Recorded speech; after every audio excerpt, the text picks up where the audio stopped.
Welcome to The More We Explore. I'm Tess, and this is Steve, and we are so grateful to have Nora from the Minimalist Sparrow with us tonight. Hi. We're going to be asking her some questions, and we hope you guys enjoy. This is exciting. We're in Salt Lake City, Utah. Nora is in Hawaii, and thankfully for technology, we're able to do this. Yes, it's amazing. Hi, everybody. It really is. So, Nora, first question. Sure. Minimalism means a lot of things to a lot of different people. What does it mean to you? Well, minimalism to me, it's very organic, and the reason I actually got into it is because I used to actually live with a lot less things before, but I never had a label for it. And so in time, I found out that there's a lot of excess here in America, and I was kind of following this pattern, but I realized that it was really putting a burden on my mind and heart. And so it's just basically getting rid of excess things in your life that keeps you from the things you really want to do. So that's basically, in a short nutshell, what it is for me. But I'm discovering more and more things about it, too, that is really exciting. How did you kind of break out of that zombie trance of consumerism and realize something's not right? Well, standing in my living room and then accumulating all kinds of things, and I was a big fan of thrift shopping and antique things and old things, and then I realized that I kept on buying and buying, but I was just getting really, really overwhelmed, and then that I didn't want to have all those things around. So, and that's when it kind of hit me that, why am I having all those things? What does that mean? And then I also kind of looked back into my financial also profile, and then I saw that I was spending a lot of resources on things that really didn't matter. And then that's when I decided to stop it all completely and went 180 degree and got rid of pretty much everything. Awesome. Yeah. What do you think some of the worst excuses are that people give themselves not to lead a more minimalist lifestyle? I'll try to think of what would be my excuse. I think it comes down maybe to security. I think that people are nervous and scared of not having those things around them, and maybe it's a status too, wanting to kind of have those things that says something about you. So maybe I think it's a security issue maybe in that way, and family pressure maybe that they use. Great. Yeah. So if the whole world took one step closer to minimalism, how would the world be different? Oh, wow. You know what? This is a heavy loaded question, because I think that along with this, it's not just the things that we surround ourselves, but what we do to usually accumulate those things, and maybe greed and jealousy and comparing ourselves with other people. So it's very, very materialistic, and I think that less of that would really, the first step would be to just kind of look at our heart and see, okay, why am I doing all this? Why am I wanting those things? And what am I trying to feel, or what am I trying to cover? So it's connected to your identity, I guess. So as you've minimized your possessions in this last little while, what have you replaced stuff with? Like, what have you put in your life instead? Blank walls. I really enjoy actually blank. It's amazing the power of not having anything on a wall. And right now, since we just moved, it's tempting to want to buy things to decorate or put a seashell here or something here. And I'm like, nope, I'm not buying anything. I'm just keeping what I have. And if I have a blank wall, then I'll have a blank wall. And I think it's give room to my creativity, because I also do mixed media art, and that's something that I love doing. But I've even reduced that more. And I think that having a blank space allows you to just, be more open to what you want to do. And we spend more time outdoors. So those are the things that I've noticed. Very cool. Yeah. How has this more minimalist lifestyle or mindset changed the way you purchase things now? Unless I have a need in my home, I will not go out there in the store. I really don't. Most of the time, when we need something, even in the grocery store, I stick to my list. I make a list of things that I need, and then I eat really minimalistically too. So I stick to my list, and I just don't buy a lot of things. So it really helps a lot. It changed everything: the way I eat, the way I purchase, the way I entertain myself, all kind of different things. So is your husband French too? No, No, he's not. No, he's actually American. How has the minimalist lifestyle affected him, and where is he on his journey? Well, he's actually a military. He's in military career, so already the minimalistic way is kind of his way. He always was a lot more neater than I was, and he actually mentioned here and there, it's very crowded in here. Like, I would buy a piece of furniture or something, and he had mentioned it, and I heard it, but I wasn't really listening. And now, after one day when he came home and I told him what I wanted to do, he was like, yeah. Yeah, I'm totally down with this. And actually, it's funny because I used to own the whole closet area, of course, and he came home and half of the closet was completely clean and half was just mine with what I got rid of. 19 bags of clothing the first time I got rid of. And that's when he's like, okay. And I said, well, you can join the closet now because it was just mine. And he was, in the extra room, in that little closet like this, So it was really awesome because it felt like the space is not just mine, but it's ours. And that's what was really amazing to me. We stand side by side looking at him and I thought it should be this way. It's not just mine, it's his and mine. Yeah. So how else has it affected your relationship? with him? Uh-huh. With him, it's been, we have just been out there more. We just talk about, we don't spend time watching TV anymore. We just go out there, and especially here, we're like, okay, let's go to the beach, let's go hike, let's go scuba dive, let's go snorkel, let's go take a walk, so we are much more active. So, how about your relationship with other people? It's interesting because many people have seen what I've been doing, and I'm not shy to talk about it or, sharing what I'm doing. And, they were like, what's happening? And I was just telling them, what I was doing. And it's been really, really cool. I actually had a couple of friends who are actually doing it now. Awesome. That they are actually following. Yeah, it's really, really cool. They would call me and then they would just telling me, Nora, this process is very draining. And it is. Emotionally, it's actually... That's one aspect that was difficult, was getting rid of things was not easy. It wasn't an easy thing. So I gained kind of a closeness with those people a little bit more because of it. So it's really, really cool. Let's talk a little bit more about that, how not easy it was for you. What aspects were difficult? And maybe that can help someone who might be in a similar situation starting and they're feeling, that it's difficult. Yeah, sure. Depending on how much accumulation you had in your life. If you're somebody starting in life, you may not have as much as someone who has been having things in the house for 50 years or something. So it's going to be an emotional process, and it's going to be very, very draining. It was for me.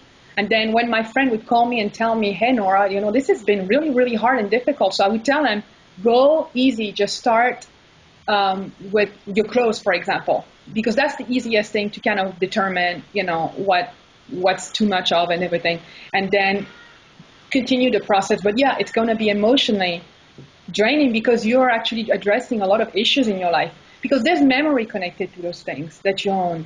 And so to let go, it's really, really, it can be really difficult and draining. Did I say draining? Yeah. I think I said draining a lot. So how would you explain, because you've spoken about this a little bit, but how would you explain the cost of owning an item? Aside from how much it costs in money, what does it cost you to own something? Well, first the purchase, going out there and then, driving there, spending the time, the energy, and then the cost is, for example, having a television. It's not just about having a television, but it's also depending on electricity and then the time that it takes you away from things that you want to do, So I think those things, certain hobby maybe that too much all over the place can be really draining and costing you a lot more than you anticipated, in taking care of it, cleaning it, storing it. And then also having a lot of stuff means that you have to have a bigger place. And thus, overall, when you think of square footage, of how much square footage you have to put all this stuff. Because I was moving, I talked to a lot of people about this process, about moving and everything, and people always mention, I couldn't be living in 1,000 square feet because I have too much stuff. And so, yeah. Actually, the military offered us a house that was about like twice the size of this home, but we refused it because we're like, what am I going to do in a 2,000 square feet home? It's just two of us. Yeah, that's really cool. Yeah, in the 40s and the 50s, the average house was about 1,000 square feet for 4 people. That was about the average. And now it's doubled, and people use storage places. Absolutely. So it's a lot, it's costly. Yeah. You have a quote on one of your videos where you said there's a minimalist hiding inside each one of us. Yes. Tell us more about that. I think that everybody longs to be free and longs to have this sense of not being bound to things. Once you get rid of the reason you address, not get rid of, but address the reason why you accumulate those things, and you face it, and you just let go and trust that you're going to be all right even if you don't have those things, and then you're going to be realizing how much freedom you can have. And that I think that that's why we are meant to be living light, traveling light through life. I don't think we're meant to accumulate all this stuff, because we know that at the end of the day, one day we're all going to be dying and be on the deathbed. And what is it that's going to really matter? How much stuff you accumulated, or how much time you spend with relationship, with, building relationship with people that you love, each other, your children, your family members. Yeah. Wonderful. Yeah. I have another one. This is one of your, it looks like it's your slogan, that he who knows he has enough is rich. Yeah. Tell us more about that too.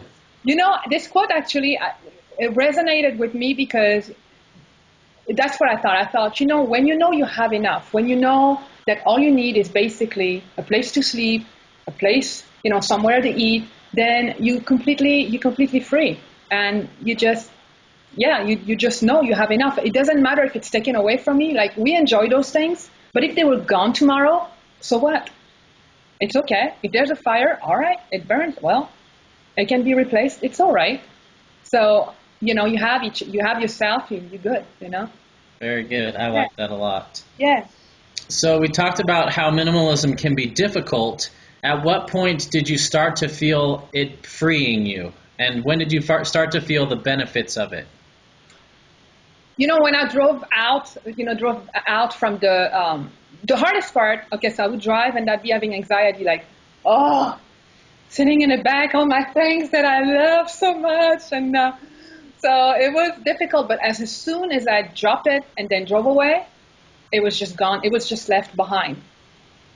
And I could have done, like a garage sale and things like that, but I just didn't want to deal with it because I tend to kind of go back and grab stuff, and I didn't want to be tempted. So I got rid of it, and then I found charities.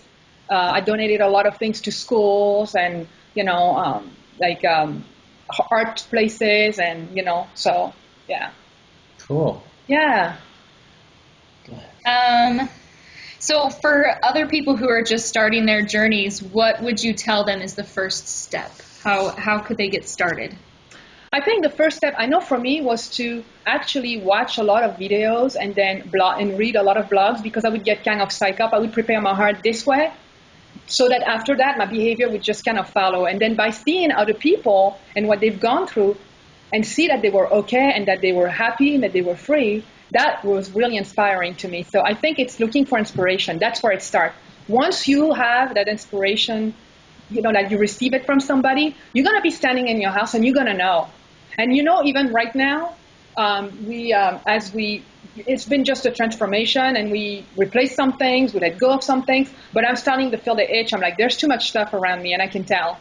So it's like, I have to kind of start, the process. And it's a process, for a while you're going to stop, and then you're going to go back again, because like we mentioned earlier, it's organic. And so it grows with you as you move along with it. Yeah. So do you find yourself accumulating things and having to stop yourself and get rid of things? And is it kind of a up and down roller coaster, or are you pretty good now where you're pretty level? We're pretty level, except that because we have a backyard now, so there were certain things that we wanted to grow some food. So it's just things that you have to purchase to kind of do that. So, but it still makes me kind of, ooh, that's one more rake or one more. It just kind of makes me nervous because it's easy to get back to it. But because I look at the process of, okay, I'm going to grow my own food, so there's those things are going to be useful. And then I looked for ways to borrow things from other people, like my neighbor. She had a couple of things that I could borrow, so that was nice to have try to build a community where you can, borrow each other, borrow things from other people and cool. And those things. So the timeline is different for everybody. Yes. Give us a realistic look into what your timeline was, like when you realized I have too much stuff, and when you felt like you'd pretty much gone through everything. How long did that take? I moved in really quite rapidly because when I set up my mind on something, that's it. I'm going for it. So I started with when I did the 19 bags, I was so proud of myself. And that wasn't over. I found more bags later on. It was like 3 or 4 bags at the time, even later on. But it started pretty much about, I would say, well, we were pressed for time because we were moving. So I'd say within 2 months, I pretty much had everything out, that I wanted out. Wow, cool. Yeah. When we moved, actually, the military, the guy that came to move us and everything, he used, I was so proud of myself, but I was thinking, it's still a lot of stuff, but he used the smallest truck to move us. So that was kind of cool because that doesn't happen often at all. So yeah. I was like, all right. Well, cool. Yeah. What other aspects of your life has minimalism or this attitude crept into and enriched other parts of your life? How has it kind of supported other things that matter to you?